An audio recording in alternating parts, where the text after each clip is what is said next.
हर छोटा बदलाव बड़ी कामयाबी का हिस्सा होता है. So with this quote, we will start with a liposome. Now we studied in previous session about the phytosome. So here we will discuss about the liposome.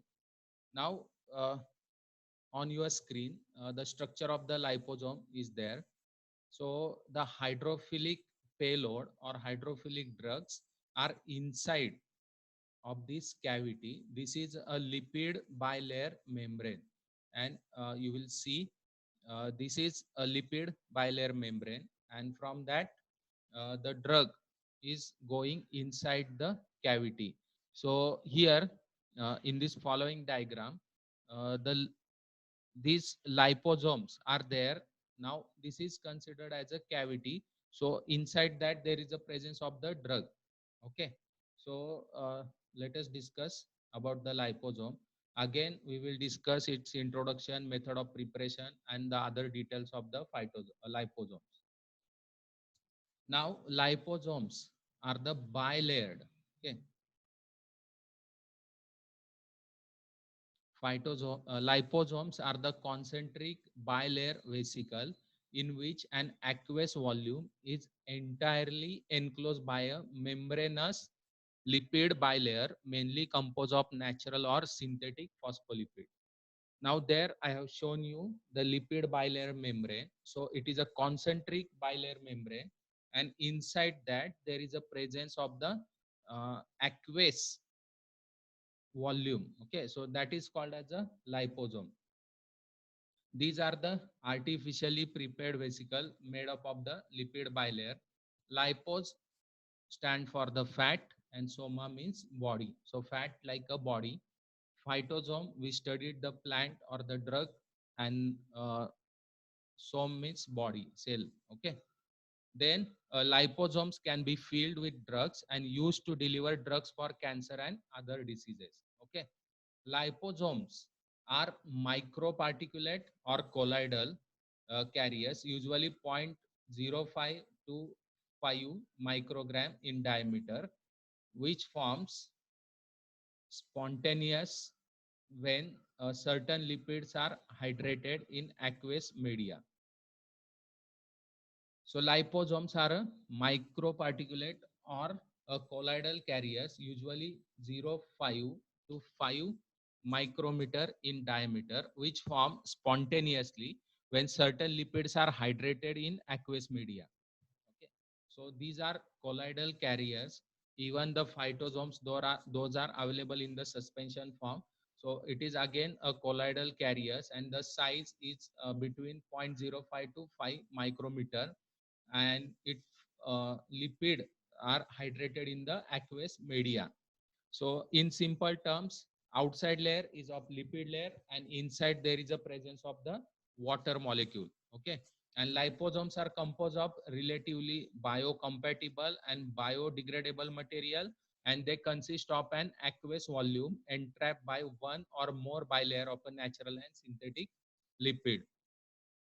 So biocompatible, that means it is compatible with the biological membrane, and biodegradable, that is about the degrading inside the body. That is a biodegradable material. Okay.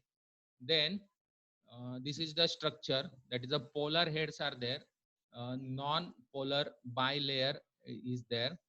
Polar heads, non-polar bilayer is there, and this hydrophilic pocket is there. So this complete structures is of the liposome. Okay, so inside core it is a liposome. It is covered or it is surrounded by this lipid bilayer which is having the polar heads. Okay, this blue color, it is a polar head, while these are the non-polar tails.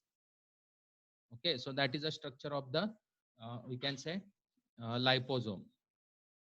Then advantages: provide selective passive targeting to the tumor tissues like the liposomal doxorubicin.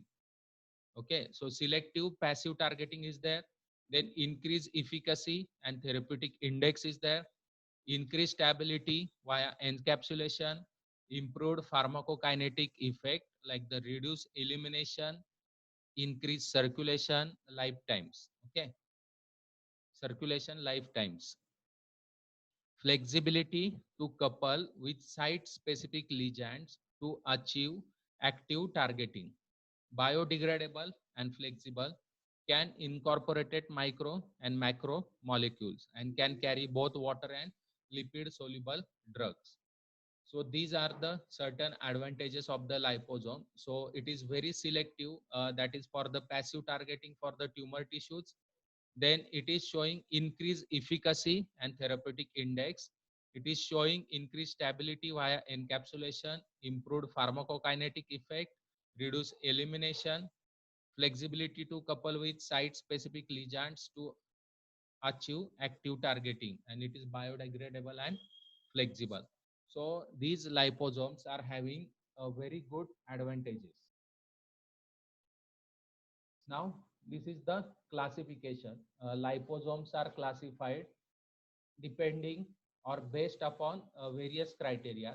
So first one, that is based on the parameters. Okay, now the parameter first is MLV, that stands for the multilamellar vesicle.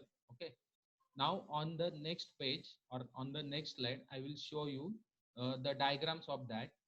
First, just look at the classification. So first one, that is a multilamellar vesicle having size less than more than 0.5 micrometer. Okay, then oligolamellar vesicle. Second one is a oligolamellar vesicle. So their size is in between 0.1 to 1 micrometer. Then unilamellar vesicles. So it is available in all size ranges. And multivesicular vesicle, it is available in this size, that means more than 1 micrometer. So based upon the parameter, that is structure parameter, multilamellar vesicle, oligolamellar, unilamellar and multivesicular vesicle. Now, these unilamellar vesicle are further classified into medium unilamellar vesicle, small unilamellar vesicle, giant unilamellar vesicle, and large unilamellar vesicles. Now, the size are mentioned like 20 to 100 nanometers or more than 1 micrometer for the giant unilamellar vesicle. So this is a classification. Now let us study the figures. So you can see small unilamellar vesicle. This is a unilamellar vesicle. Large unilamellar vesicle. So this is a large unilamellar vesicle. And here the multilamellar vesicle. So this is the difference. Multilamellar vesicles are there. 1, 2, 3, 4 lamellas are there. This is unilamellar. Single is there, but here you can see 1, 2, 3 lamellas are there. Then again, you can see a multilamellar vesicle. So this circle stands for the lamella. It is a multilamellar vesicle. So this is an example of multilamellar vesicle. This is a multivesicular vesicle. Okay, now multivesicular, now you can see a difference. These are the circular lamellas are there, but these are the vesicle. So inside a large lamella there is a presence of vesicular vesicles. So that is a multivesicular vesicles. Then this is a large unilamellar vesicle. So this is the single type of the unilamellar vesicle is there, and it is a small unilamellar vesicle. So this is the classification based on the structural parameter. Again, this is shown for your better understanding. So the lamella stands for these lines. These are the lamellas, and these are the vesicles. So if this type of the structure is present,